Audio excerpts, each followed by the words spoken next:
Hello everyone, welcome back to 10 minute school live. আমরা যেই live ক্লাসটাতে ছিলাম, এর আগের লাইভ ক্লাসটাতে আমরা এমন কিছু মানুষজনকে নিয়ে কথা বলছিলাম যারা সমগ্র পৃথিবীর মানচিত্রটা বদলে দিয়েছেন, আমাদের জীবনগুলোকে বদলে দিয়েছেন। কেউ কেউ নায়কোচিত কাজ করে, কেউ কেউ খলনায়কোচিত কাজ করে। আমরা এই ক্লাসের পরবর্তী অংশে, অর্থাৎ দুটো লাইভ ক্লাসের মাধ্যমে এই সবগুলো মানুষকে নিয়ে আলাপ করব। দ্বিতীয় লাইভ ক্লাসের সূচনায় আমরা যে মানুষটাকে নিয়ে কথা বলবো, সেই মানুষটি যুক্তরাষ্ট্রটাকে পরিবর্তন করেছেন এবং তার পাশাপাশি বর্ণবাদের আঙ্গিক থেকে সমগ্র পৃথিবীটাকেই বদলে দিয়েছেন। তিনি এমন একটা সময় পৃথিবীতে বসবাস করতেন যখন কৃষ্ণাঙ্গদের কোনো সিভিল রাইট ছিল না, কোনো নাগরিক অধিকার ছিল না। তাদের ভোট করবার অধিকার, তাদের রাজনীতিতে অংশগ্রহণ করবার অধিকার, তাদের সামাজিক অধিকারগুলো অত্যন্ত বাজেভাবে কেড়ে নেওয়া হতো। মার্টিন লুথার কিং জুনিয়র যুক্তরাষ্ট্রে বর্ণবাদ বিরোধী আন্দোলনের একজন অগ্রগামী সৈনিক। তিনি সমগ্র যুক্তরাষ্ট্রে যত কৃষ্ণাঙ্গ মানুষ রয়েছেন তাদেরকে আন্দোলনের জন্য একত্রিত করেছেন এবং কিভাবে করে অহিংস আন্দোলন করা যায় সেই জিনিসটিতেও তিনি দিক নির্দেশনা দিয়েছেন। মার্টিন লুথার কিং জুনিয়রের ভাবগুরু ছিলেন, কিংবা তিনি যাকে অনুসরণ করতেন, তিনি হচ্ছেন মহাত্মা গান্ধী। আমরা যাকে নিয়ে আলাপ করেছিলাম আগের লাইভ ক্লাসটিতে, মহাত্মা গান্ধীকে তিনি অত্যন্ত অনুসরণ করতেন এবং তার যে গান্ধীবাদ তাকে তীব্রভাবে স্পর্শ করেছিল। এবং এই কারণটিতেই মার্টিন লুথার কিং জুনিয়র শুরু থেকে চেষ্টা করছিলেন যে কিভাবে করে অহিংসভাবে এই সরকারের কাছ থেকে আরও বেশি অধিকার আদায় করা যায়।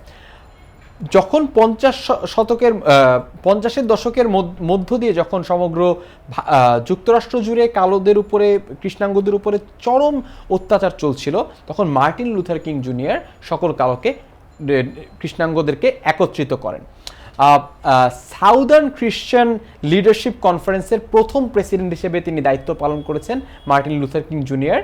তার আগে তোমাদেরকে জানিয়ে দিই, জানুয়ারি 15, 1929 সালে তার জন্ম, এপ্রিল 4, 1968 সালে তার মৃত্যু। অর্থাৎ মাত্র 39 বছরের মধ্যে তিনি সমগ্র যুক্তরাষ্ট্রে এমন প্রভাব ফেলেছেন, তিনি কৃষ্ণাঙ্গদেরকে এত চমৎকারভাবে প্রভাবিত করতে পেরেছেন যাতে কিনা একসময় তিনি শান্তিতে নোবেল পুরস্কার পর্যন্ত পেয়েছেন। অর্থাৎ বুঝতে পেরেছো যে বয়সটা আসলে খুব বড় কোনো ব্যাপার না। তুমি মাত্র অল্প বয়সেও তুমি এত বেশি ইম্প্যাক্ট রাখতে পারো তোমার আশেপাশে যে তুমি তোমার পৃথিবীটাকে বদলে ফেলতে পারো। যাই হোক, তিনি একজন অত্যন্ত ধর্মপ্রাণ খ্রিস্টান ক্যাথলিক ছিলেন এবং খ্রিস্টান লিডারশিপ কনফারেন্সের প্রথম প্রেসিডেন্ট ছিলেন। একটি জিনিস জানিয়ে রাখা দরকার, ওনার নাম কিন্তু মার্টিন লুথার কিং জুনিয়র। আমার অ্যাডমিশন টেস্টের বছর একটি প্রশ্ন হয়েছিল যে মার্টিন লুথার কিং কে। অনেকে উত্তর করেছিল যে তিনি একজন বর্ণবাদ বিরোধী আন্দোলনের নেতা, কিন্তু মার্টিন লুথার কিং তিনি কিন্তু একজন ধর্মযাজক। অর্থাৎ তার আগে আরেকজন মার্টিন লুথার কিং ছিলেন, তাকে মার্টিন লুথার কিং বলা হয়। পরবর্তীতে তিনি যখন এসেছেন তখন তার নাম হচ্ছে মার্টিন লুথার কিং জুনিয়র। অর্থাৎ জুনিয়র কথাটা যদি থাকে তাহলে তার কথা বলবে মার্টিন লুথার কিং নামক একজন ভিন্ন ভদ্রলোক রয়েছেন। মার্টিন লুথার কিং জুনিয়র যেই জিনিসটির কারণে সবচেয়ে বেশি বিখ্যাত সেটি হচ্ছে তার ভাষণ। 28 অগস্ট 1963 সালে তিনি ওয়াশিংটনে আই হ্যাভ আ ড্রিম নামক একটি বিখ্যাত ভাষণ দেন এবং সেই ভাষণে তিনি বলেন, আই হ্যাভ আ ড্রিম, আমার একটি স্বপ্ন রয়েছে, যেই স্বপ্নে আমি দেখতে পাই যে দেশের সকল সাদা কালো কৃষ্ণাঙ্গ শ্বেতাঙ্গ সকল মানুষ সমান অধিকার লাভ করছে। কৃষ্ণাঙ্গদের যত সামাজিক অধিকার কেড়ে নেওয়া হচ্ছে সেই অধিকারগুলি তারা পাচ্ছে, তারা রাজনৈতিক অধিকার পাচ্ছে। এই প্রত্যেকটি জিনিস তিনি এনভিশন করেছিলেন। তিনি দূর থেকে দাঁড়িয়ে তিনি এই জিনিসগুলো দেখতে পাচ্ছিলেন। তিনি প্রথম এই কৃষ্ণাঙ্গ মানুষদেরকে এই ধরনের স্বপ্নগুলো দেখাতে পেরেছিলেন যে শুধুমাত্র ভাত কাপড় নয়, বরং সামাজিক এবং রাজনৈতিক অধিকারগুলো তোমার জন্য অত্যন্ত গুরুত্বপূর্ণ।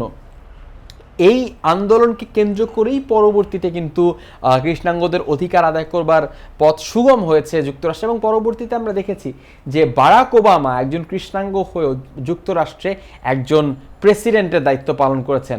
সেই ঘটনাটি কিন্তু ঘটতো না যদি কিনা এই মার্টিন লুথার কিং জুনিয়রের মতো মানুষ এত বড় আত্মত্যাগ না করতেন কিংবা এত বড় আন্দোলন তারা তৈরি না করতেন। তাহলে সেই যে পরিবর্তনটা আমরা কিন্তু সারা জীবনও দেখতে পেতাম না। মার্টিন লুথার কিং কিন্তু অনেকগুলো বইয়ের রচয়িতা। তোমরা চাইলে ইন্টারনেটে সার্চ করে বইয়ের নামগুলো দেখে নিতে পারো। আমি অল্প কিছু বইয়ের নাম এখানটাতে তুলে ধরেছি। আই হ্যাভ আ ড্রিম, যেটি কিনা তার ভাষণেরও নাম, এই নামে তার একটি বই রয়েছে। Strength to love, why we can't wait, ইত্যাদি ইত্যাদি নামে তার বই, বেশ কিছু বই রয়েছে। ইন্টারনেটে বাদবাকি বইগুলির নাম পেয়ে যাবে। 1964 সালে তিনি এই বর্ণবাদ বিরোধী আন্দোলনের স্বীকৃতি স্বরূপ শান্তিতে নোবেল পুরস্কার পেয়েছিলেন এবং তার মাত্র 4 বছর পরে জেমস আর রে নামক একজন আততায়ীর হাতে তিনি নিহত হন। 1968 সালের 4 এপ্রিল তাকে হত্যা করা হয়। এত চমৎকার একজন শান্তিকামী মানুষকে কেন হত্যা করা হলো এর জবাব আমার কাছে নেই। ইতিহাস বলে তাকে হত্যা করা হয়েছিল কারণ এই ভদ্রলোক যিনি হত্যা করেছেন তিনি এই খ্রিস্টানদের আন্দোলনের কে সমর্থন করতেন না এবং তিনি হোয়াইট সুপ্রিমেসিস্ট ছিলেন, এই কারণে তাকে হত্যা করা হয়েছে। কিন্তু আবারও প্রমাণ করেছেন যে মহাত্মা গান্ধীর মতো একজন মানুষকে হত্যা করা হতে পারে, মার্টিন লুথার কিং জুনিয়রের মতো একজন শান্তিপ্রিয় মানুষকে হত্যা করা হতে পারে, যা দ্বারা প্রমাণিত হয় যে এই পৃথিবীতে তুমি শান্তিপ্রিয় মানুষকে যদি হত্যাও করো তবু শান্তির যে বার্তা তার কিন্তু মৃত্যু হয় না।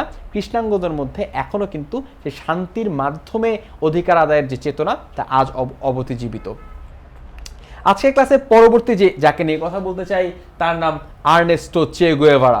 আমি যখন স্কুলে পড়ি বা কলেজে পড়ি তখন এনার একটা বড় পোস্টার আমার দেয়ালে টাঙানো ছিল এবং তখন কিন্তু এই যে কমিউনিজম নিয়ে যে চিন্তা আমাদের তরুণদের মধ্যে, সমগ্র বিশ্বজুড়ে তরুণদের মধ্যে সমাজতন্ত্র বা কমিউনিজমকে নিয়ে যে চিন্তা বা বিপ্লব বা পরিবর্তনকে নিয়ে যে চিন্তা, সেই চিন্তার একটি বড় অংশ জুড়ে রয়েছেন এই আর্নেস্টো চে গুয়েভারা এবং তার এই ছবিটি সমগ্র বিশ্বের আলোকচিত্র জগতের একটি মাইল ফলক, একটা মাইলস্টোন। এইটাকে সবাই দেয়ালে টানিয়ে রাখে এবং এটাকে তারা বিশালভাবে চমৎকার এটাকে নিয়ে টি শার্ট তৈরি হয়। আমি মনে করি তোমাদের অনেকের বাসায় এই টি শার্ট বা পোস্টার রয়েছে। একটা মজার তথ্য যে এই ছবিটি আসলে কে তুলেছিল, আলবার্তো কোর্দা নামক একজন সাংবাদিক এই ছবিটি তুলেছিলেন এবং পরবর্তীতে এই ছবিটি অসম্ভব বিখ্যাত হয়ে ওঠে এবং আজ অবধি এটি সমগ্র বিশ্বে বিপ্লবের একটি প্রতিচ্ছবি। খুব মজার একটি জিনিস লক্ষ্য করো, আর্নেস্টো চে গুয়েভারা তার জন্ম হয়েছিল আর্জেন্টিনায়, তিনি বিপ্লব করেছেন কিউবায় এবং তার মৃত্যু হয়েছে বলিভিয়াতে আরও একটি বিপ্লবের মধ্যে দিয়ে। অর্থাৎ তিনি প্রকৃত অর্থে বিশ্ব নাগরিক ছিলেন। তিনি কোনো একটি দেশের মানুষকে শুধুমাত্র ভালোবাসেননি বা দেশের জন্য কাজ করেননি, তিনি সমগ্র বিশ্বের যে নিপীড়িত মানুষ, বিশেষ করে যারা পুঁজিবাদের কারণে পিছিয়ে পড়ছেন, সেই সকল মানুষকে সামনে এগিয়ে নিয়ে যাবার জন্য, তাদের দুঃখ দুর্দশা দূর করবার জন্য সর্বাত্মক চেষ্টা করেছেন এবং তার জন্য তিনি যুদ্ধ করেছেন। আর্নেস্টো চে গুয়েভারার সাথে মহাত্মা গান্ধী কিংবা তোমার মার্টিন লুথার কিং জুনিয়রের যে বড় পার্থক্যটি রয়েছে তা হচ্ছে তারা যদিও খেটে খাওয়া মানুষের পক্ষে কথা বলেন, তাদের পদ্ধতি সম্পূর্ণরূপে আলাদা। মহাত্মা গান্ধী বলেন শান্তির পথে যাও, আর্নেস্টো চে গুয়েভারা বলেন যুদ্ধ যুদ্ধ এবং যুদ্ধ, সংগ্রাম করব শেষ পর্যন্ত এবং সশস্ত্র সংগ্রাম হবে। তিনি বলেন যে হয় মুক্তি নয় মৃত্যু, কারণ তিনি মনে করেন যে মুক্তি ব্যতীত জীবনের কোনো মূল্য নেই এবং মুক্তি পেতে হলে অস্ত্র অবশ্যই চালাতে হবে। এবং তিনি এই কারণটাতে সশস্ত্র বিপ্লবের মাধ্যমে ল্যাটিন আমেরিকায় একটা সময় তোলপাড় করে দিয়েছিলেন। একটা সময় ছিল যখন ল্যাটিন আমেরিকাতে যুক্তরাষ্ট্র অনেক বেশি প্রভাব বিস্তার করার চেষ্টা করছিল স্নায়ুযুদ্ধে এগিয়ে যাবার উদ্দেশ্যে। সেই সময়টাতে সোভিয়েত ইউনিয়ন এই ল্যাটিন আমেরিকাতে আর্নেস্টো চে গুয়েভারা এবং ফিদেল ক্যাস্ট্রোকে অনেক বেশি অস্ত্রায়ন করে, তাদের হাতে অস্ত্র তুলে দেয়, তাদের হাতে অর্থ তুলে দেয়, যাতে করে ওই জায়গাটাতে যুক্তরাষ্ট্র এবং পুঁজিবাদের যে প্রভাব রয়েছে সেই পুঁজিবাদের প্রভাবকে স্তিমিত করা যায়। এবং আদতেই তা হয়েছিল। সে সময় কিউবাতে যে বাতিস্তা সরকার ছিল, সেই বাতিস্তা সরকারকে পতন ঘটায় এই ফিদেল কাস্ট্রো এবং আর্নেস্টো চে গুয়েভারা মিলে, এবং ওই ল্যাটিন আমেরিকায় তখন যে পুঁজিবাদের প্রভাবটা ছিল সেটাকে স্তিমিত করে পূর্ণাঙ্গভাবে সেখানটাতে সমাজতন্ত্রের বিস্তার ঘটেছে। এবং তার ফলশ্রুতিতে কিউবা আজ অবধি একটি সমাজতান্ত্রিক রাষ্ট্র, যদিও কিউবার বিরুদ্ধে অসংখ্যবার এমবার্গো দেওয়া হয়েছে, অবরোধ করা হয়েছে। এবং তোমরা এর আগের লাইভ ক্লাসগুলোতে দেখেছো যে কিভাবে করে কিউবান মিসাইল ক্রাইসিস পর্যন্ত হয়েছে, তবুও কিউবায় সমাজতন্ত্র এখনো পর্যন্ত জীবিত রয়েছে। সেটার পিছনে কিন্তু আর্নেস্টো চে গুয়েভারার একটি বড় দায়িত্ব রয়েছে। আমরা তাকে চে নামে চিনি। উনার লিখিত একটি বই মোটরসাইকেল ডায়েরিজ এই নামে একটি চলচ্চিত্র রয়েছে, অসাধারণ বই, অসাধারণ চলচ্চিত্র, দুটোই রেকমেন্ডেড, দেখে নেবে, পড়ে ফেলবে। বিখ্যাত আলোকচিত্র নিয়ে কথা বলছিলাম, লিখেছে ছবিটি তুলেছেন আলবার্তো কোর্দা। তিনি একজন মেডিকেল ছাত্র ছিলেন, একজন মেডিকেল ছাত্র ছিলেন, এবং তিনি একটা সময় তার বন্ধুদের সঙ্গে মোটর সাইকেলে করে বেরিয়ে পড়লেন, আর একজন বন্ধু ছিলেন তার সঙ্গে, এবং তিনি সমগ্র ল্যাটিন আমেরিকা ঘুরে দেখতে থাকলেন যে কিভাবে করে সমগ্র ল্যাটিন আমেরিকাতে এই মার্কিন নব্য উপনিবেশবাদের কারণে বা পুঁজিবাদের প্রভাবের কারণে মানুষের কি অভাব, কি দারিদ্র্য, কি শোষণ, এই জিনিসগুলো দেখে তিনি তীব্রভাবে তাড়িত হলেন এবং তিনি চিন্তা করলেন যে এটার একটা পরিবর্তন প্রয়োজন। এবং এই পরিবর্তন আনতে গিয়ে তিনি আস্তে আস্তে কমিউনিস্ট রাজনীতির সঙ্গে জড়িয়ে গেলেন। তিনি মার্ক্সবাদ নিয়ে অনেক পড়াশোনা করলেন, কার্ল মার্ক্সকে নিয়ে পড়াশোনা করলেন, এবং তার কাছে মনে হলো যে এই কমিউনিজম এবং বিপ্লবের মাধ্যমেই এখানটাতে মুক্তি আসতে পারে, এবং বিপ্লবের মাধ্যমে এই সরকারকে উৎখাত করতে হবে। এবং তিনি সেই সময় বিপ্লব করবার জন্য ছুটে গেলেন কিউবাতে, এবং সেইখানটাতে ফিদেল কাস্ট্রোর 26শে জুলাই আন্দোলন, তখন ফিদেল কাস্ট্রোর যেই বাতিস্তা বিরোধী যে আন্দোলন ছিল, আন্দোলনটার নাম ছিল 26শে জুলাই আন্দোলন। আন্দোলনটার নাম তোমাকে অবশ্যই মনে রাখতে হবে, তোমার অনেক সময় কিন্তু এই সংক্রান্ত প্রশ্ন হতে পারে। যাই হোক, সেই আন্দোলনে যোগদান করলেন চে গুয়েভারা। সে সময় ফিদেল কাস্ট্রোর ভাই রাউল কাস্ট্রো কিন্তু সেই একই আন্দোলনের সাথে জড়িত ছিল, এবং সেই আন্দোলনকে আরও বেগবান করলেন চে গুয়েভারা। চে গুয়েভারা তার বাগ্গীতায় কিংবা তার কথা বলবার যে ক্ষমতা, তার যে মোহনীয় বক্তব্য রাখবার ক্ষমতা, তার যে পার্সোনালিটি, তা দ্বারা সবাইকে খুব সম্মোহিত করে ফেলতে পারতেন খুব অল্প সময়ের মধ্যে।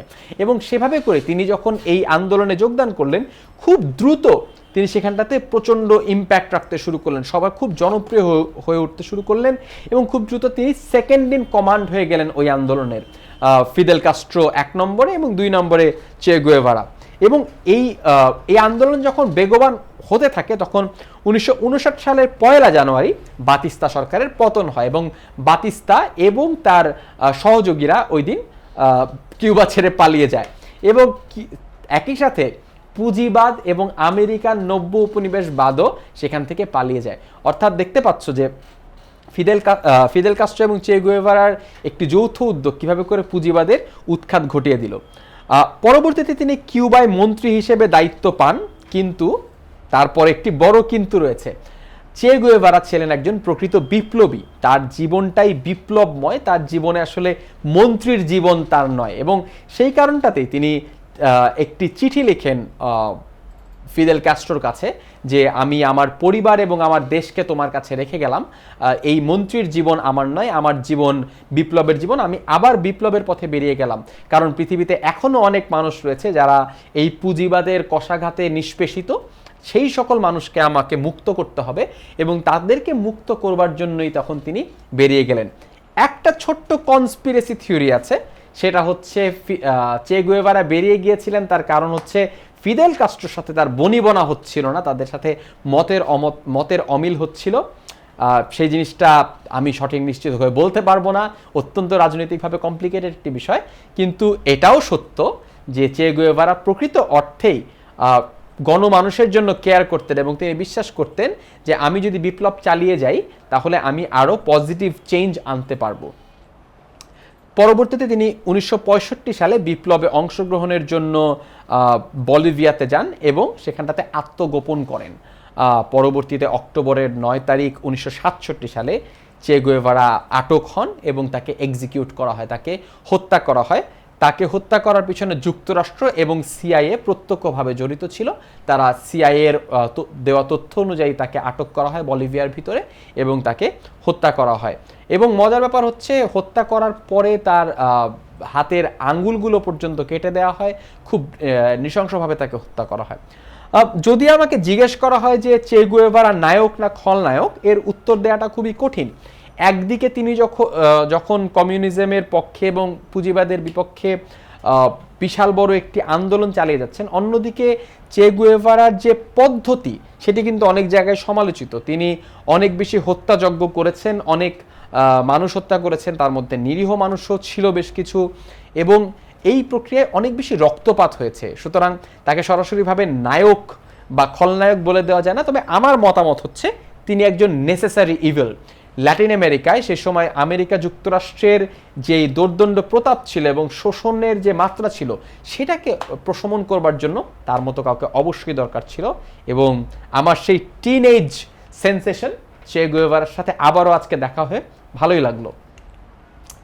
এবার একজন সত্যিকারের নায়ক, যার নায়কোচিত আচরণের আসলে কোনো বিসংবাদ নেই, তিনি একজন অবিসংবাদিত নায়ক, তার নাম ইয়াসির আরাফাত। তিনি ফিলিস্তিনের যে স্বাধীনতার আন্দোলন, ফিলিস্তিনের যে ইসরায়েল বিরোধী যে আন্দোলন বা প্যালেস্টাইন লিবারেশন অর্গানাইজেশনের যে আন্দোলন, সে আন্দোলনের নেতা।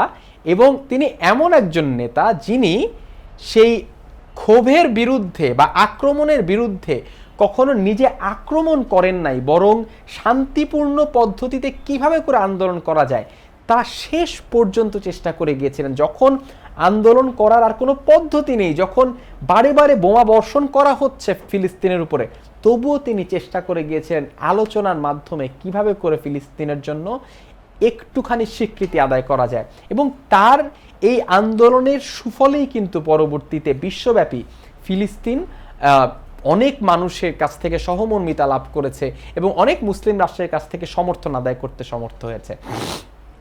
1929 সালের 24শে আগস্ট ইয়াসির আরাফাত জন্মগ্রহণ করেন এবং নভেম্বরের 11, 2004 সালে তিনি মৃত্যুবরণ করেন। আমার মনে আছে যে ওনার মৃত্যুতে পৃথিবীর অনেক বড় বড় রাষ্ট্রনায়ক তার যে শেষকৃত্য ছিল সেখানটাতে গিয়ে অংশগ্রহণ করেন এবং তার জানাজাতে অনেকেই অংশগ্রহণ করেছিলেন। ইসরায়েলি দখলদারির বিরুদ্ধে তিনি দীর্ঘ সময় ধরে সংগ্রাম করেন। একদম অল্প বয়স থেকে কিন্তু ইয়াসির আরাফাত এই অংশগ্রহণ করে যাচ্ছিলেন এই আন্দোলনে। তার সবচেয়ে বড় ভূমিকা হচ্ছে প্যালেস্টাইন লিবারেশন অর্গানাইজেশন বা পিএলও এর চেয়ারম্যান হিসেবে দীর্ঘদিন দায়িত্ব পালন করেন এবং এর পক্ষ থেকে যে আন্দোলন রয়েছে সে আন্দোলনের নেতৃত্ব দেন। তাকে ফিলিস্তিনি স্বাধীনতা সংগ্রামের প্রতীক মনে করে ফিলিস্তিনের জনগণ। ফিলিস্তিনের জনগণের কাছে গ্রহণযোগ্যতার দিক থেকে ইয়াসির আরাফাতের কোনো বিকল্প ছিল না একটা সময়। ইয়াসির আরাফাতের বিকল্প কেউ কল্পনা করতে পারতো না। তিনি অবিসংবাদিত নেতা ছিলেন। আমাদের জন্য যেমনটা শেখ মুজিবুর রহমান, ফিলিস্তিনের মানুষের জন্য কিন্তু সেটি ছিল ইয়াসির আরাফাত। ইয়াসির আরাফাত ঠিক ততটাই ভরসার নাম ছিল। 1991 সালে তিনি মাদ্রিদ সম্মেলন, 1993 সালে অসলো চুক্তি এবং 2000 সালে ক্যাম্প ডেভিড সম্মেলনের রূপকার তিনি। এই প্রত্যেকটি সম্মেলন, প্রত্যেকটি চুক্তির মধ্যে দিয়ে তিনি ফিলিস্তিনের মানুষের জন্য একটা শান্তিপূর্ণ ভবিষ্যৎ তৈরি করবার চেষ্টা করে গিয়েছেন এবং শেষ পর্যন্ত তিনি এই চেষ্টাতেই তার জীবন হারিয়েছেন। 1994 সালে অসলো শান্তি চুক্তির জন্য তিনি নোবেল পুরস্কার পান। পরপর 2 বছর তুমি লক্ষ্য করবে। 93 সালে নেলসন ম্যান্ডেলা নোবেল পুরস্কার পেয়েছিলেন। পরবর্তীতে 1994 সালে অসলো শান্তি চুক্তির জন্য নোবেল পুরস্কার পেয়েছেন ইয়াসির আরাফাত। পরবর্তীতে 2002 থেকে 2004 সালের শেষ ভাগ পর্যন্ত ইসরায়েলি সেনাবাহিনীর হাতে তিনি গৃহবন্দী থাকেন।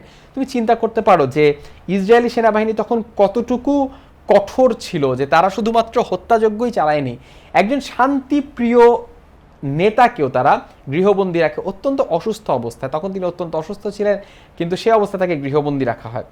পরবর্তীতে 2004 সালে 11 নভেম্বর প্যারিসে তিনি চিকিৎসারত অবস্থায় মারা যান। তার মৃত্যুকে নিয়ে একটি বড় কন্ট্রোভার্সি রয়েছে এই সমগ্র বিশ্বজুড়ে। একটি বড় আলোচনা রয়েছে যে তার মৃত্যুটা আদৌ স্বাভাবিক মৃত্যু কিনা। অনেকেই মনে করেন যে তার মৃত্যু বিষ প্রয়োগের কারণে হয়েছে, কারণ এই ধারণা থেকে 2012 সালে কবর থেকে তার মৃতদেহ আবার উত্তোলন করা হয় অটোপসি করবার জন্য। চেষ্টা করা হয় যে তার দেহে আদৌ বিষের পরিমাণ রয়েছে কিনা, এবং দেখা যায় যে ইয়াসির আরাফাতের দেহে পোলোনিয়াম নামক একটি ক্ষতিকর রাসায়নিক উপাদানের পরিমাণ স্বাভাবিকের থেকে 18 গুণ বেশি। অর্থাৎ এরকম প্রমাণ পাওয়া গিয়েছে যে তার দেহে আসলেই বিষক্রিয়া হয়েছিল, তার দেহে বিষ প্রয়োগ হয়ে থাকতে পারে, যাতে কিনা কন্ট্রোভার্সি আরও বেড়ে গিয়েছে। সেই কন্ট্রোভার্সিতে না ঢুকি, বরং এই প্রত্যাশা দিয়ে তার এই সেগমেন্টটা শেষ করি যে তার যেই স্বপ্নের প্যালেস্টাইন ছিল, স্বপ্নের ফিলিস্তিন রাষ্ট্র ছিল, সেই স্বপ্ন একদিন সফল হবে এবং ফিলিস্তিন আসলে একটি স্বাধীন সার্বভৌম রাষ্ট্র হিসেবে এই পৃথিবীর বুকে জায়গা করে নিতে সক্ষম হবে। আমরা অনেকগুলো রাজনৈতিক ব্যক্তিবর্গ নিয়ে আলোচনা করেছি। এখন আমরা এমন কিছু মানুষকে নিয়ে আলোচনা করব যারা আসলে রাজনৈতিক ব্যক্তিবর্গ নন, তারা অরাজনৈতিক কিন্তু পৃথিবীকে বদলে দিতে তারা অবশ্যই অনেক বড় ভূমিকা রেখেছেন। Albert Einstein. অ্যালবার্ট আইনস্টাইন সর্বকালের সর্বশ্রেষ্ঠ বিজ্ঞানীদের একজন, যদি আরও শুদ্ধভাবে বলতে চাই হয়তো সর্বকালের সর্বশ্রেষ্ঠ বিজ্ঞানীও বলা যেতে পারে তাকে। আমি বলতে পারবো না, স্বামীর বলতে পারবে আসলে তিনি সর্বকালের সর্বশ্রেষ্ঠ বিজ্ঞানী কিনা। 1879 সালের 14ই মার্চ থেকে 18 এপ্রিল 1955 সাল তিনি বেঁচে ছিলেন, দীর্ঘ সময় বেঁচে ছিলেন এবং পুরোটা সময় তিনি বিজ্ঞানের কাজে ব্যয় করেছেন এবং বিজ্ঞানকে সার্ভ করে গিয়েছেন। তিনি একজন নোবেল পুরস্কার প্রাপ্ত জার্মান পদার্থবিজ্ঞানী। তিনি জার্মানিতে তার জন্ম এবং তিনি পদার্থবিদ্যায় তিনি অনেক ভূমিকা রেখেছেন। আপেক্ষিকতার তত্ত্ব বা থিওরি অফ রিলেটিভিটি, আমরা যখন থিওরি অফ রিলেটিভিটি নিয়ে কথা বলি তখনই অ্যালবার্ট আইনস্টাইনের নামটি চলে আসে। আমি এখন স্বামীরকে প্রচণ্ড পরিমাণে মিস করছি, স্বামীর থাকলে এই জিনিসটা চমৎকার হয়, তোমাদেরকে আরও বেটার এক্সপ্লেন করতে পারতো। রিলেটিভিটি, থিওরি অফ রিলেটিভিটি কি, স্বামীরের একটা ভিডিও নিশ্চয়ই আছে, প্লিজ দেখে নিও। এবং ভর শক্তি সমতুল্যতার সূত্র অর্থাৎ E=mc², আমার মাথার উপর দিয়ে যাচ্ছে তবুও যতটুকু পারি বুঝিয়ে বলছি। E=mc², অর্থাৎ ভর শক্তি সমতুল্যতার সূত্র, এটা তার উল্লেখযোগ্য আবিষ্কার। অর্থাৎ যখনই অ্যালবার্ট আইনস্টাইনকে নিয়ে আলোচনা হয়, আপেক্ষিকতার তত্ত্ব অর্থাৎ থিওরি অফ রিলেটিভিটি এবং E=mc² নিয়ে আলোচনা হয়। তিনি আলোকতড়িৎ ক্রিয়া সম্পর্কিত গবেষণার জন্য 1921 সালে পদার্থবিজ্ঞানে নোবেল পুরস্কার পান এবং সেটি ছিল তার জন্য বিজ্ঞানের একটি সর্বোচ্চ স্বীকৃতি। ইহুদি হবার কারণে যখন হলোকাস্ট শুরু হয় জার্মানিতে, অর্থাৎ ইহুদি নিধন শুরু হয়, তখন তিনি জার্মানি থেকে ছেড়ে চলে আসেন এবং যুক্তরাষ্ট্রে বসবাস করতে শুরু করেন এবং 1940 সালে তিনি জার্মানির নাগরিকত্ব লাভ করেন এবং তখন যুক্তরাষ্ট্রের নাগরিকত্ব লাভ করেন এবং যুক্তরাষ্ট্র থেকেই তার যে জ্ঞান বিজ্ঞানের প্রসার রয়েছে সেটি করতে থাকেন। এটিও বলা হয় যে জার্মানি থেকে যখন আইনস্টাইন যুক্তরাষ্ট্রে চলে আসেন সেটি আসলে যুদ্ধের একটি অনেক বড় পট পরিবর্তন, কারণ ওই দ্বিতীয় বিশ্বযুদ্ধে ম্যানহাটন প্রজেক্টের যেই সূচনা, সেই ম্যানহাটন প্রজেক্টের সূচনাটা আসলে অ্যালবার্ট আইনস্টাইনের একটি চিঠি থেকে হয়েছিল। ব্যাপারটা একটু ভেঙে বলি। আমেরিকার প্রেসিডেন্ট ফ্র্যাঙ্কলিন ডি রুজভেল্টকে একটি চিঠি লেখে এই অ্যালবার্ট আইনস্টাইন, যেখানটাতে ম্যানহাটন প্রজেক্ট নামক পারমাণবিক প্রজেক্ট তৈরি করবার জন্য আহ্বান জানান এই অ্যালবার্ট আইনস্টাইন, যেটা কিনা অত্যন্ত কন্ট্রোভার্সিয়াল। কারণ মনে করা হয় যে হিরোশিমা এবং নাগাসাকিতে যে বোমা বর্ষণ করা হয়েছে, সেই বোমা বর্ষণ করবার জন্য যেই প্রাথমিক বুদ্ধি বা প্রাথমিক পরিকল্পনা, সেই পরিকল্পনা শুরু হয়েছিল সেই চিঠি থেকে। অর্থাৎ অ্যালবার্ট আইনস্টাইনের বুদ্ধিকে বাস্তবে রূপদান করা হয়েছিল প্রজেক্ট ম্যানহ্যাটনের মাধ্যমে এবং সেই প্রজেক্ট ম্যানহ্যাটনের সর্বশেষ স্তর ছিল, সর্বশেষ ধাপ ছিল হিরোশিমা এবং নাগাসাকিতে পারমাণবিক বোমা বিস্ফোরণ। এটার কোনো শক্ত এভিডেন্স আমাদের কাছে নেই যে অ্যালবার্ট আইনস্টাইন এটার জন্য দায়ী, তাই এটাকে কন্ট্রোভার্সি হিসেবে আমরা ছেড়ে দিতে পারি। তুমি যদি চাও সেটি বিশ্বাস করতে পারো, কিন্তু শেষ পর্যন্ত তার বিজ্ঞানের প্রতি তার যে অবদান সেটিকে কিন্তু অস্বীকার করবার কোনো সুযোগ নেই। 1999 সালে টাইম সাময়িকী আইনস্টাইনকে শতাব্দীর সেরা ব্যক্তিত্ব হিসেবে ঘোষণা করে এবং মানে 90th সেঞ্চুরিতে তিনি শতাব্দীর সেরা ব্যক্তিত্ব হিসেবে, এটা 20th সেঞ্চুরি, বিংশ শতাব্দীর সেরা ব্যক্তিত্ব হিসেবে তিনি ঘোষিত হন। তিনি অবশ্যই সর্বকালের সর্বশ্রেষ্ঠ পদার্থবিদ হিসেবে তাকে গ্রহণ করা হয়। 18 এপ্রিল 1955 সালে তিনি নিউ জার্সির প্রিন্সটনে মৃত্যুবরণ করেন। অ্যালবার্ট আইনস্টাইন বেঁচে থাকবেন আমাদের জ্ঞান বিজ্ঞানের জগতে, আমাদের সৃষ্টি এবং মননের জগতে।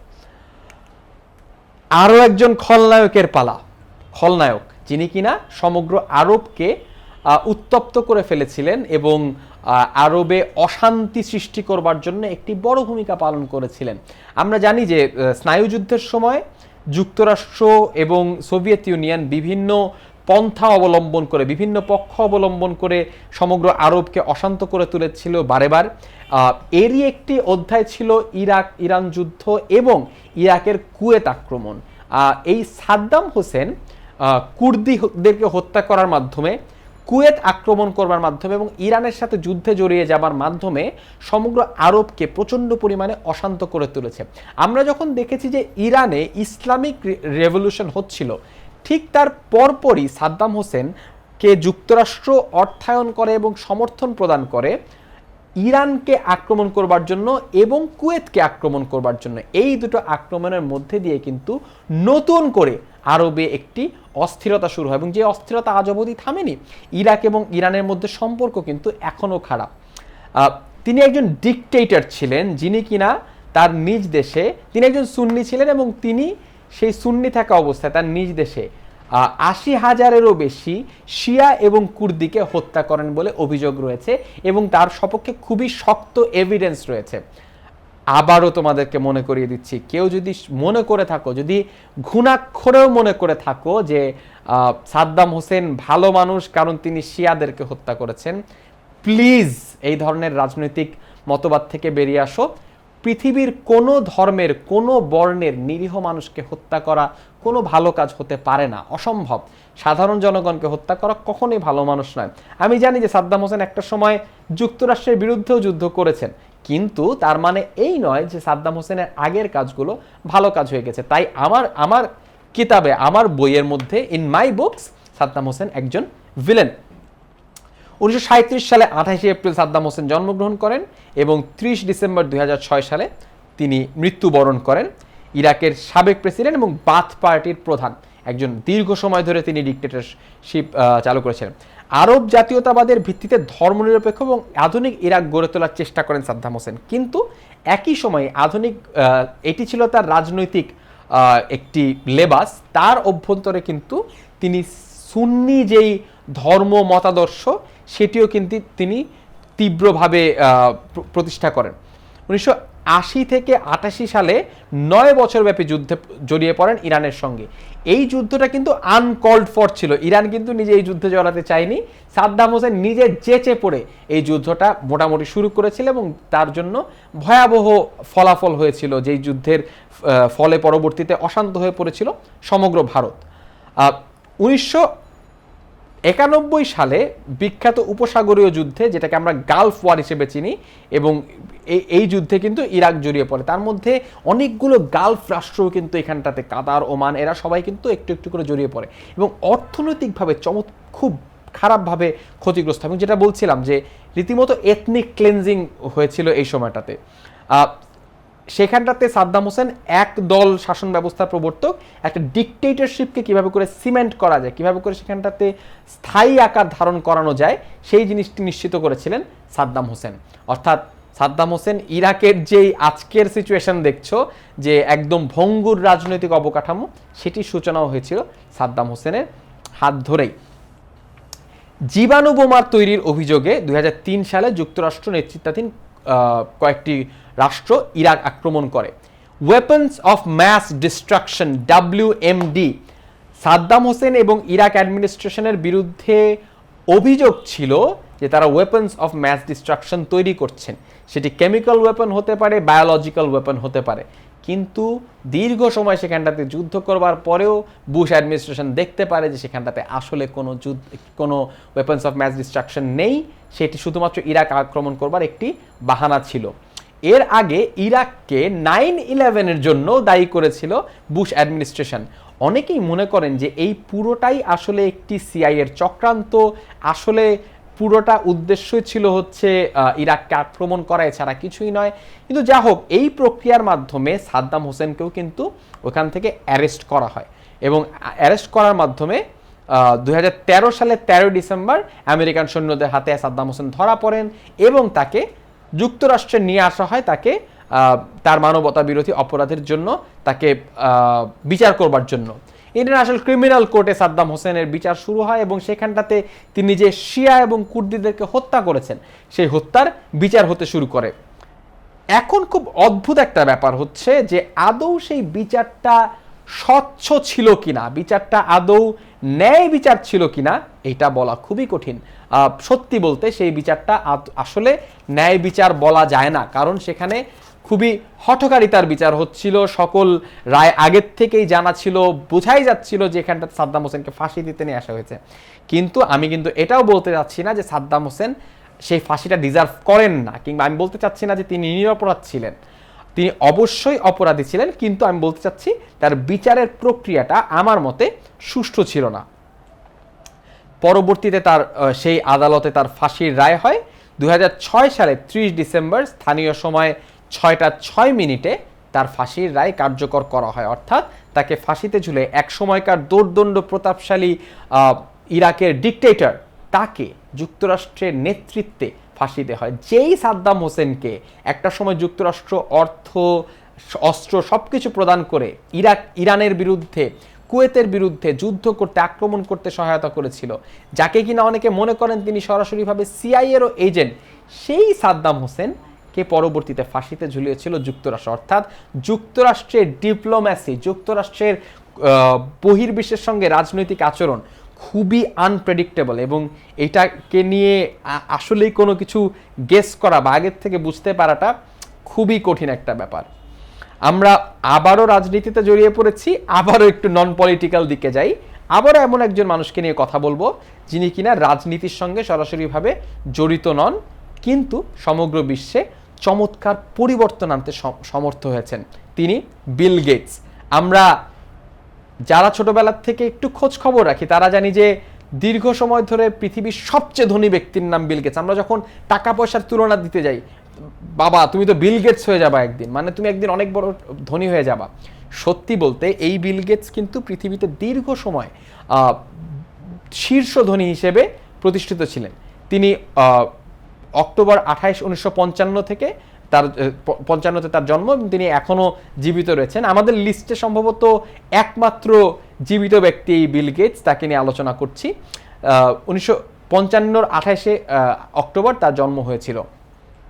তিনি একজন যুক্তরাষ্ট্রের অন্টারপ্রেনুয়ার বা উদ্যোক্তা, একই সঙ্গে তিনি উদ্ভাবক এবং মাইক্রোসফট কর্পোরেশনের প্রতিষ্ঠাতা।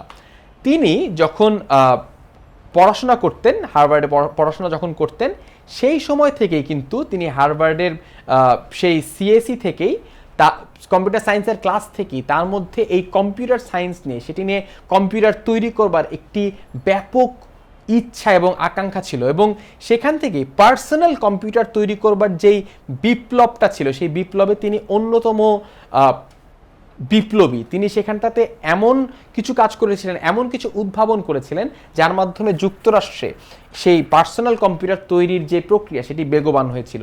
এবং সিলিকন ভ্যালি নামক যে জায়গাটি আমরা বর্তমানে চিনি, ক্যালিফোর্নিয়া, সেটার সূচনা হয়েছিল আসলে এই বিল গেটসের মতো কিছু উদ্ভাবকের হাত ধরেই, যারা কিনা সেই এলাকাটাতে এই যে কম্পিউটার সায়েন্স রয়েছে সেই কম্পিউটার সায়েন্সটিকে প্রতিষ্ঠিত করেছিলেন।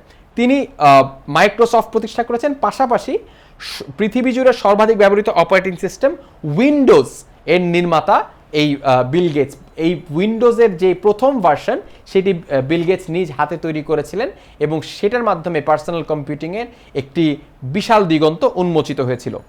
2014 সালে মাইক্রোসফটের চেয়ারম্যান পদ থেকে তিনি সরে দাঁড়ান এবং তিনি বিল অ্যান্ড মেলিন্ডা গেটস ফাউন্ডেশনের কাজে আত্মনিয়োগ করেন।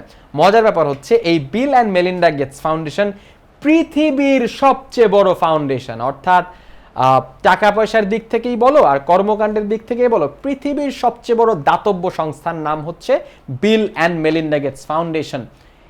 এই বিল গেটস তিনি প্রায় $90 বিলিয়ন মালিক এই মুহূর্তে, এবং তিনি এখানটাতে আছেন তার কারণ হচ্ছে তিনি বারে বারে তার যে অর্থ সম্পদ রয়েছে সেটিকে তিনি বারে বারে দান করে দিয়েছেন। এই বিল অ্যান্ড মেলিন্ডা গেটস ফাউন্ডেশনের মাধ্যমে তিনি সাধারণ মানুষের মধ্যে দান করে দিয়েছেন। তিনি চাইলেই কিন্তু সেই যে রেস ছিল পৃথিবীর সবচেয়ে বড় ধনী হবার রেস, সেই রেসে কিন্তু অনেক এগিয়ে থাকতে পারতেন, কিন্তু তবুও তিনি চেষ্টা করেছেন যে তার সারা জীবনের যে উপার্জিত অর্থ, সেই উপার্জিত অর্থ সাধারণ মানুষের কাজে তিনি ব্যয় করে দিবেন। Colombia, Kenya, Somalia, Latin America এবং আফ্রিকার যে সকল রাষ্ট্রে শিক্ষা, খাদ্য, চিকিৎসার চরম অভাব রয়েছে, এই সকল রাষ্ট্রগুলোতে Bill and Melinda Gates foundation এই প্রত্যেকটি সিস্টেম এস্টাবলিশ করছে। তারা এমনকি খান একাডেমি, আমরা যেটির নাম শুনেছি, একটি শিক্ষামূলক প্রতিষ্ঠান, সেখানটা তো বিল অ্যান্ড মেলিন্ডা গেটস ফাউন্ডেশনের অনেক বেশি কন্ট্রিবিউশন রয়েছে। সমগ্র বিশ্বজুড়েই তারা এই ধরনের কর্মকাণ্ড করে থাকেন। অর্থাৎ পৃথিবীতে শুধুমাত্র উদ্ভাবন বা টাকা উপার্জন নয়, বিল গেটসের আরও একটি বড় পরিচয় হচ্ছে তার এই ফিলান্থ্রফি বা দাতব্য কর্মকাণ্ড। তার রচিত বইয়ের নাম the road ahead, business at the speed of thought. Bill Gates একজন থট গুরু হিসেবেও কাজ করেন সমগ্র বিশ্বে, বিশেষ করে যুক্তরাষ্ট্রে তিনি বিভিন্ন ধরনের বক্তব্য প্রদান করেন, যেখানটাতে তিনি উদ্যোক্তা হওয়া নিয়ে কথা বলেন, কম্পিউটার সায়েন্স নিয়ে কথা বলেন, পাশাপাশি বিশ্বকে একটা সুন্দর জায়গায় নিয়ে যাওয়া নিয়েও কথা বলেন। ফোর্বস ম্যাগাজিনের সর্বোচ্চ ধনীর তালিকায় গেটস সেই 1987 সাল থেকে আছেন, আজ অবধি তিনি তালিকায় আছেন। এর মাঝে 1995 থেকে 2017 সাল পর্যন্ত শীর্ষ ধনী স্থান থেকে হারিয়েছেন মাত্র 4 বার। বর্তমানে তিনি শীর্ষ ধনী স্থানে নেই, বর্তমানে শীর্ষ ধনী রয়েছেন জেফ বেজোস, অ্যামাজনের সিইও। কিন্তু আমাদেরকে এটা ভুলে গেলে চলবে না যে বিল গেটস কিন্তু তার যে কনসেন্ট্রেশন রয়েছে সেটিকে সরিয়ে ফেলেছেন তার ব্যবসা থেকে, বরং তিনি এখন অনেক বেশি নিয়োজিত আছেন এই হিউম্যানিটেরিয়ান কাজের মধ্যে এবং তিনি ক্রমাগত দান করে যাচ্ছেন। আরেকটা মজার কথা বলি, বিল গেটস এবং তার সঙ্গে তার আরেক উদ্যোক্তা বন্ধু ওয়ারেন বাফেট, তারা নিজেরা কিন্তু সেলফ মেড বিলিয়নিয়ার, তারা নিজেরা নিজেদের টাকা তৈরি করেছেন এবং উদ্ভাবনের মাধ্যমে তৈরি করেছেন। তারা ঘোষণা করেছেন যে তারা তাদের সম্পদের 99% দান করে দিবেন। কল্পনা করো, 1 কোটি 2 কোটি টাকা না, বিলিয়ন ডলার্স, 1-2 বিলিয়ন ডলার্স না, 100 বিলিয়ন ডলার্স পর্যন্ত তারা দান করে দিবেন। 100 বিলিয়ন ডলার্স এক্স্যাক্টলি কত টাকা এটা আমি তুমি না কল্পনাও করতে পারি না। ছোট্ট করে বলি, বাংলাদেশের বাজেটও কিন্তু 100 বিলিয়ন ডলার্স না, অর্থাৎ সমগ্র বাংলাদেশ 1 বছর যেই টাকায় চলতে পারে তার থেকে বেশি টাকা, তার থেকে অনেক বেশি টাকা এই বিল গেটস দান করে দিবেন। অর্থাৎ বুঝতে পারছো যে কী ধরনের ইম্প্যাক্ট সেটা রাখতে পারে বিশ্বের অর্থনীতিতে কিংবা বিশ্বের যারা দরিদ্র মানুষ রয়েছে তাদের জীবনে। টাইম ম্যাগাজিন বিল গেটসকে পৃথিবীর 100 সেরা প্রভাবশালী ব্যক্তিত্বের তালিকায় রেখেছে। অবশ্যই তিনি অত্যন্ত প্রভাবশালী। দাতব্য কাজের জন্য বিল এবং তার স্ত্রী মেলিন্ডা 2006 সালে প্রেসিডেন্ট বারাক ওবামার কাছে প্রেসিডেন্সিয়াল মেডেল অফ ফ্রিডম লাভ করেন। তাদের দাতব্য কর্মকাণ্ডের জন্য তারা এই ধরনের স্বীকৃতি লাভ করেছেন। বিল গেটস এবং বিল অ্যান্ড মেলিন্ডা গেটস ফাউন্ডেশনের জন্য 10 মিনিট স্কুলের পক্ষ থেকে অশেষ শুভকামনা। একই কাজ করছেন কিন্তু চারিত্রিকভাবে একদম বিপরীত এমন একজন মানুষ হচ্ছেন স্টিভ জবস। তিনিও কম্পিউটার সায়েন্সের একজন গুরু, তিনিও পার্সোনাল কম্পিউটার তৈরি করবার ক্ষেত্রে একটি অগ্রণী ভূমিকা পালন করেছেন, কিন্তু তার জীবনযাত্রা, তার চিন্তাভাবনা অনেক ভিন্ন। বিল গেটস যেমন একজন নম্রভাষী, একজন খুবই কোমল মনের মানুষ, স্টিভ জবস একজন অ্যাগ্রেসিভ মানুষ, যিনি কিনা প্রচণ্ড পরিমাণে কম্পিটিশন করতে ভালোবাসেন, প্রতিযোগিতা করতে ভালোবাসেন এবং উদ্ভাবন করবার অসম্ভব নেশা তার মধ্যে রয়েছে। স্টিভ জবস তার বন্ধু, বিশ্ববিদ্যালয় জীবনের বন্ধু স্টিভ ওয়াজনিয়াককে সাথে নিয়ে কোম্পানি তৈরি করেন অ্যাপল। বিশ্বকে পরিবর্তন করে দেয়া যে কোম্পানি অ্যাপল, পার্সোনাল কম্পিউটিংয়ের সূচনা করা যে অ্যাপল, বিশ্বের সবচেয়ে বেশি মোবাইল ফোন বিক্রি করা কোম্পানির নাম অ্যাপল, বিশ্বের সবচেয়ে বেশি ল্যাপটপ বিক্রি করা কোম্পানির নাম অ্যাপল, বিশ্বের সবচেয়ে বড় কোম্পানির নাম অ্যাপল। সেই অ্যাপলের প্রতিষ্ঠাতা Steve jobs. Steve jobs Apple তৈরি করবার মাধ্যমে সিলিকন ভ্যালিতে এমন একটি কালচার তৈরি করেছেন যেখানটাতে প্রচণ্ড কম্পিটিশনের সাথে প্রতি বছর নতুন কিছু উদ্ভাবন হচ্ছে। তুমি লক্ষ্য করবে আইফোন প্রতি বছর নতুন কিছু নিয়ে আসছে তোমার জন্য, নতুন কোন একটা টেকনোলজি নিয়ে আসছে। একইভাবে আইপ্যাড, তারপরে তাদের যে ল্যাপটপ রয়েছে প্রত্যেক বছর নতুন নতুন কিছু আবিষ্কার করবার চেষ্টা করছে। এই সব কিছুই কিন্তু শুরু হয়েছিল স্টিভ জবসের হাত ধরে। তার জীবনটা কিন্তু এতটা মসৃণ না। স্টিভ জবস বিল গেটস ঠিক যেভাবে করে হার্ভার্ড থেকে ছিটকে পড়েছিলেন, একইভাবে স্টিভ জবসও হার্ভার্ড থেকে ড্রপ আউট ছিলেন, অর্থাৎ তিনি হার্ভার্ড ইউনিভার্সিটিতে তার পড়াশোনাটা সম্পূর্ণ করেননি। তিনি এরই মধ্য থেকে হঠাৎ করে ভারতে চলে গিয়েছিলেন তার স্পিরিচুয়াল জ্ঞান গ্রহণ করবার জন্য, এবং সেখান থেকে ফিরে এসে তিনি তার বন্ধুর সঙ্গে একসাথে এই অ্যাপল যে কোম্পানিটি রয়েছে সেই অ্যাপল কোম্পানিটি প্রতিষ্ঠা করেন। একটা সময়ে তার সঙ্গে যে অ্যাপল কোম্পানির যে অথরিটি, অর্থাৎ তাকে একটা সময় সিইও পদ থেকে সরিয়ে দেওয়া হয় এবং বোর্ড অফ ডিরেক্টরসরা একটা সময় মনে করেন যে স্টিভ জবসের কোম্পানিতে থাকাটা ঠিক হচ্ছে না। তার নিজের কোম্পানি থেকে, যে কোম্পানি সে নিজে প্রতিষ্ঠিত করেছেন, সেই কোম্পানি থেকে তাকে বের করে দেওয়া হয়। সেই কোম্পানি থেকে তাকে বের করে দেবার পরে খুব মজার ঘটনা ঘটে। সেটা হচ্ছে আস্তে আস্তে অ্যাপলও কিন্তু বিপদে পড়ে যায় অ্যাপল নিজেও বিপদে পড়ে। অন্যদিকে স্টিভ জবস ব্যাপক সফলতার মুখোমুখি হয়। তিনি নেক্সট কম্পিউটার নামক একটা কম্পিউটার প্রতিষ্ঠান তৈরি করেন। পরবর্তীতে অ্যাপল সেই নেক্সট কম্পিউটারটাকে কিনে নেন যাতে করে স্টিভ জবস অ্যাপলে আবার কাজ করতে ফেরত আসেন। অবশ্যই সেই ঘটনাটিও ঘটেছিল, কিন্তু স্টিভ জবস নিজে তার কমেন্সমেন্ট স্পিচে বলেছেন যে তার যে অ্যাপল থেকে তার বেরিয়ে যাওয়া বা তাকে বের করে দেওয়া এটি তার জীবনের সবচেয়ে সুন্দরতম ঘটনাগুলোর একটি, কারণ এটি তাকে আরও বড় বড় চ্যালেঞ্জ নিতে বাধ্য করেছিল। যেমন তিনি নেক্সট কম্পিউটার তৈরি করেছেন, পাশাপাশি তিনি পিক্সারও তৈরি করেছেন। তোমরা যারা টয় স্টোরি দেখেছো কিংবা আরও অনেকগুলো অ্যানিমেশন মুভি রয়েছে যারা কিনা পিক্সার যেই অ্যানিমেশনগুলি তৈরি করে, এই পিক্সার কোম্পানিটিও কিন্তু স্টিভ জবসের হাতেই প্রতিষ্ঠিত হয়েছিল। অর্থাৎ বুঝতে পারছো যে কি চমৎকারভাবে ভবিষ্যৎ, কম্পিউটারের ভবিষ্যৎ, অ্যানিমেশনের ভবিষ্যৎটি স্টিভ জবস তার নিজ হাতে তৈরি করতে পেরেছিল। 1996 সালে অ্যাপল নেক্সট কম্পিউটারকে কিনে নেয় এবং জবস আবারও অ্যাপলে ফেরত আসেন এবং তারপরে তিনি দীর্ঘ সময় অ্যাপলের সিইও হিসেবে দায়িত্ব পালন করেন। অক্টোবর 2011 সাল পর্যন্ত স্টিভ জবসের নামে 342টি প্যাটেন্ট রয়েছে, অর্থাৎ তিনি 342টি দ্রব্য পেটেন্ট করেছেন। এর মধ্যে তিনি নিজে উদ্ভাবন করেছেন এর প্রত্যেকটি বস্তু। অর্থাৎ বুঝতে পারছো যে কি পরিমাণ ইম্প্যাক্ট তিনি রেখেছেন এই কম্পিউটারের জগতে। সমগ্র বিশ্ব আজকে সে স্টিভ জবসের তৈরি করা বা চিন্তা করা জিনিসগুলো নিয়ে কাজ করছে।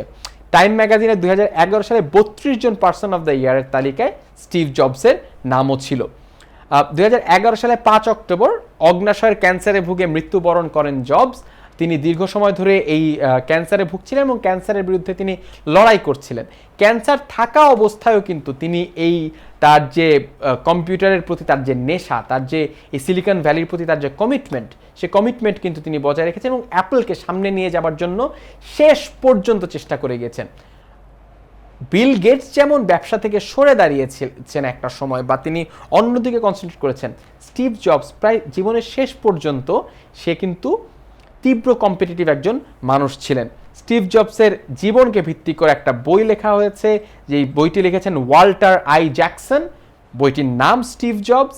তার পাশাপাশি স্টিভ জবসের জন্য আরও দুটো সিনেমা রয়েছে, একটির নাম জবস আর একটির নাম স্টিভ জবস। তোমাদের সবাইকে দুটো সিনেমা এবং একটি বই পড়ে ফেলবার এবং দেখে ফেলবার আহ্বান থাকলো। তোমরা অনেক এনজয় করবে। মাইকেল ফ্যাসবেন্ডার রয়েছেন একটি সিনেমাতে, অন্যটার নাম, নায়কের নাম মনে পড়ছে না, কিন্তু সিনেমা দুটো দেখে ফেলতে পারো। খুবই চমৎকার দুটো সিনেমা এবং একই সঙ্গে স্টিভ জবস মানুষটিকে খুব কাছ থেকে চিনতে পারবে এই বইটি পড়লে বা এই সিনেমা দুটো দেখলে। আজকের লাইভ ক্লাসের সর্বশেষ ব্যক্তিত্ব, আমার অত্যন্ত প্রিয় ব্যক্তিত্ব এবং যাকে ছাড়া এই বাঙালি সংস্কৃতি আজকের রূপ ধারণ করতো না। বাঙালির সংস্কৃতি বলতে আদৌ কিছু থাকতো কিনা আমি নিশ্চিত না, কারণ আমার মনে হয় বাঙালি সংস্কৃতির হৃদয়ে বা হৃৎপিণ্ডে বসবাস করেন এই মানুষটি। এই মানুষটির নাম রবীন্দ্রনাথ ঠাকুর। রবীন্দ্রনাথ ঠাকুর কত বড় ব্যক্তিত্ব এটা বুঝিয়ে বলা খুব কঠিন। এটা বলতে গেলে যেটু বলতে হবে তা হচ্ছে, এই যে ভারতে এবং বাংলাদেশে যত বাংলা ভাষাভাষী রয়েছেন তাদের সংস্কৃতির আমি মনে করি অন্ততপক্ষে 50% রবীন্দ্রনাথের অনুপস্থিতিতে অনুপস্থিত হয়ে যেত। কেন বলছি? আমরা দেশাত্মবোধক গান গাবো, রবীন্দ্রনাথের গান গেতে হবে।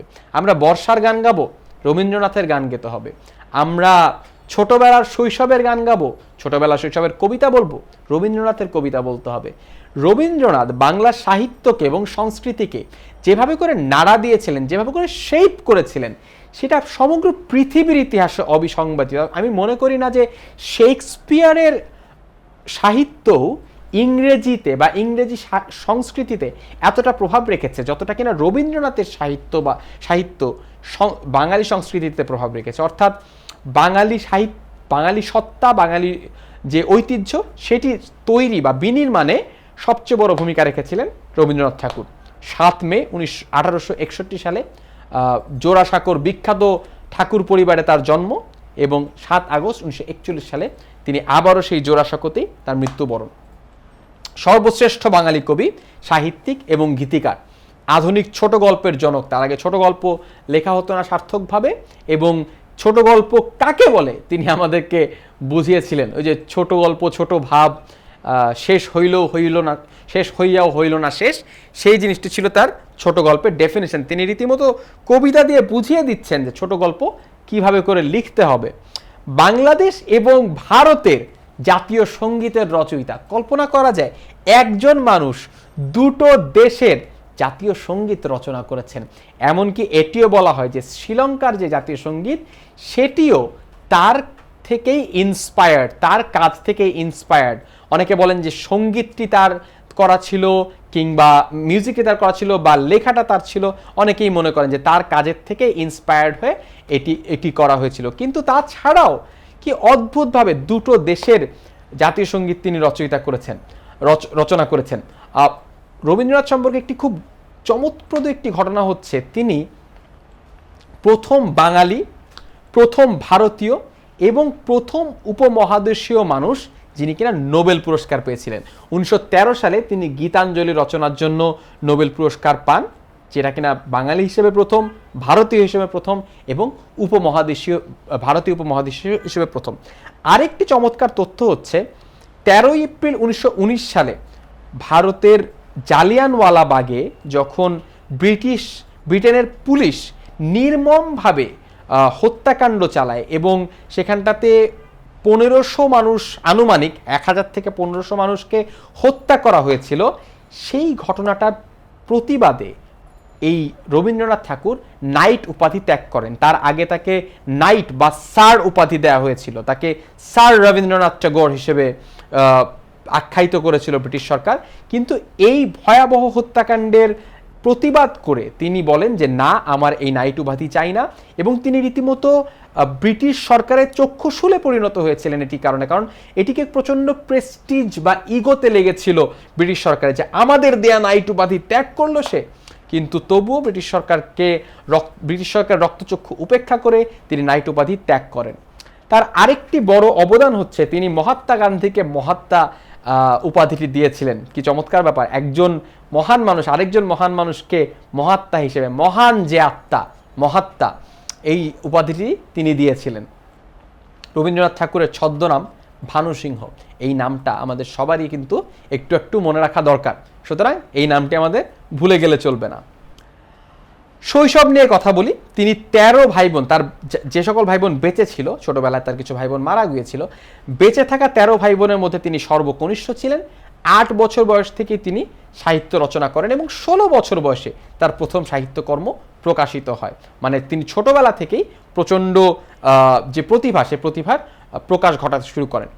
ইউনিভার্সিটি কলেজ লন্ডন, যেটাকে আমরা ইউসিএল নামে জানি, সেখানটা তিনি আইন বিষয়ে পড়াশোনা করতে যান লন্ডনে, কিন্তু অবশ্যই সেখানটাতে তার মন টেকে না। তিনি সেই কলেজ থেকে বেরিয়ে আসেন এবং লন্ডনে শেক্সপিয়ারের যেই সাহিত্যকর্ম রয়েছে, তার যে নাটক রয়েছে, সে নাটকের মধ্যে তিনি আচ্ছন্ন হয়ে পড়েন, সেখানটাতে তিনি আসক্ত হয়ে পড়েন। পরবর্তীতে তিনি 1878 সালে কুষ্টিয়ার সেলাইদহ, যেটি আমিও গিয়েছিলাম আমার বাবার চাকরির সূত্রে, সেখানটাতে যান এবং তিনি সেখানটাতে পৈতৃক জমিদারির দেখাশোনা করতে যান। কিন্তু তার যে কবিমন, সেই কবিমনে সেই জমিদারির যেই ব্যাপারটি, সেটি তার মনের মধ্যে খুব একটা দাগ কাটেনি। তিনি জমিদারির মধ্যে একদমই আগ্রহী ছিলেন না। তিনি সেখানটাতেও সাহিত্যকর্ম নিয়ে অত্যন্ত জড়িয়ে পড়েন। তিনি সাহিত্যকর্ম সৃষ্টি করতে থাকেন এবং রবীন্দ্রনাথ ঠাকুরের সাহিত্যকর্মের একটি অনেক বড় অংশ সেই শিলাইদহতেই তৈরি হয়েছে। বাংলাদেশের শিলাইদহে রবীন্দ্রনাথের তারুণ্য লুকিয়ে আছে। তুমি যদি সেখানটাতে যাও, এখন একটা মিউজিয়াম দেখতে পাবে, সেই মিউজিয়ামের মধ্যে রবীন্দ্রনাথের খাট, রবীন্দ্রনাথের কলম, রবীন্দ্রনাথের কোথায় বসে তিনি লিখতেন, সেই প্রতিটি জিনিসই কিন্তু সংরক্ষিত রয়েছে। পরবর্তীতে 1901 সালে তিনি শান্তিনিকেতনে, অর্থাৎ কলকাতার শান্তিনিকেতনে চলে আসেন এবং সেখানটাতে একটি আশ্রম প্রতিষ্ঠা করেন। সেই আশ্রমটা কিন্তু এখনও রয়েছে। আমরা রবীন্দ্রনাথ কর্তৃক প্রতিষ্ঠিত বিশ্বভারতীকেও চিনি, যেটা কিনা শান্তিনিকেতনে প্রতিষ্ঠিত একটি স্কুল। সেই বিশ্বভারতী এবং শান্তিনিকেতন প্রতিষ্ঠা করা হয় এবং সেখানটাতে আজ অবধি শিল্প, সাহিত্য, সংস্কৃতির চর্চা হয় এবং সেটি শিল্প সংস্কৃতি চর্চার একটি সূতিকাগার। পরবর্তীতে 1905 সালে তিনি বঙ্গভঙ্গের তীব্র প্রতিবাদ জানান এবং প্রতিবাদ জানিয়ে তিনি সেখানটাতে গান রচনা করেন।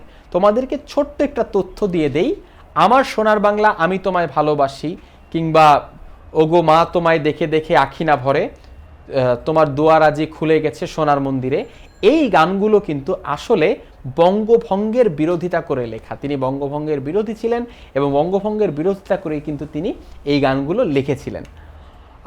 তিনি পরবর্তীতে ব্রিটিশ শাসনের বিরুদ্ধেও গান রচনা করতে শুরু করেন। তিনি স্বাধীনতাকামী গান রচনা করেন এবং তিনি বাংলা মাকে নিয়ে অনেক বেশি গান রচনা করতে শুরু করেন এবং পরবর্তী তিনি, আমি যেটা আগেই বলেছি, নাইট উপাধিও ত্যাগ করেন। 1913 সালে গীতাঞ্জলি গ্রন্থের জন্য সাহিত্যে নোবেল পুরস্কার পান। বাংলা সাহিত্যে নাটক, গান, কবিতা, উপন্যাস, ছোট গল্প, প্রবন্ধ, তুমি যেদিকেই তাকাবে সেদিকেই দেখবে যে রবীন্দ্রনাথ শুধুমাত্র সেখানটাতে পদচারণা করেছেন তাই না, বরং সেখানটাতে নেতৃত্ব দিয়েছেন, সেটাকে নতুন করে গড়েছেন, ভেঙে দিয়ে নতুন করে গড়েছেন এবং সেটি পরবর্তী সাহিত্যিকদের জন্য পথ প্রদর্শক হিসেবে কাজ করেছে। পরবর্তী সকল সাহিত্যকর্মে কিন্তু রবীন্দ্রনাথের যে প্রভাব তা অনস্বীকার্য। এমনকি আজ অবধি বাংলায় যে কোনো, বিশেষ করে আমি ব্যক্তিগতভাবে রবীন্দ্রনাথ ঠাকুরের গানের অনেক বড় ভক্ত। যে কোনো প্রেমের গান, প্রকৃতির গান, সকল গানের মধ্যে রবীন্দ্রনাথ একদম অবিসংবাদিত, একদম অদ্বিতীয়। আমরা এই লাইভ ক্লাসটা শুরু করেছিলাম হাজার বছরের সর্বশ্রেষ্ঠ বাঙালি বঙ্গবন্ধু শেখ মুজিবুর রহমানকে দিয়ে। দ্বিতীয় লাইভ ক্লাসটা শেষ হচ্ছে দ্বিতীয় ব্যক্তি, অর্থাৎ সেই তালিকার যে দ্বিতীয় ব্যক্তি, হাজার বছরের দ্বিতীয় শ্রেষ্ঠ বাঙালি রবীন্দ্রনাথ ঠাকুরকে দিয়ে। 1941 সালের 7ই আগস্ট জোড়াসাঁকোর নিজ গৃহে রবীন্দ্রনাথ ঠাকুর মৃত্যুবরণ করেন, কিন্তু সেই সাহিত্যকর্মের মৃত্যু আশা করি কখনোই হবে না। এই মহান বাঙালির প্রতি শ্রদ্ধা জ্ঞাপন করে আজকের লাইভ ক্লাসটি শেষ করছি। তোমরা যারা যারা এতক্ষণ লাইভ ক্লাসটিতে ছিলে তাদের অসংখ্য ধন্যবাদ। অবশ্যই লাইভ ক্লাসটি বন্ধুদের সঙ্গে শেয়ার করবে। আর কোন কোন ব্যক্তিবর্গকে নিয়ে লাইভ ক্লাস দেখতে চাও আমাদেরকে জানিয়ে দিও, আমরা তাদেরকে নিয়েও ভিডিও তৈরি করব, তাদেরকে নিয়েও লাইভ ক্লাস নিব। ততক্ষণ পর্যন্ত ভালো থাকবে, পড়াশোনার সঙ্গে থাকবে, never stop learning. Have a great day.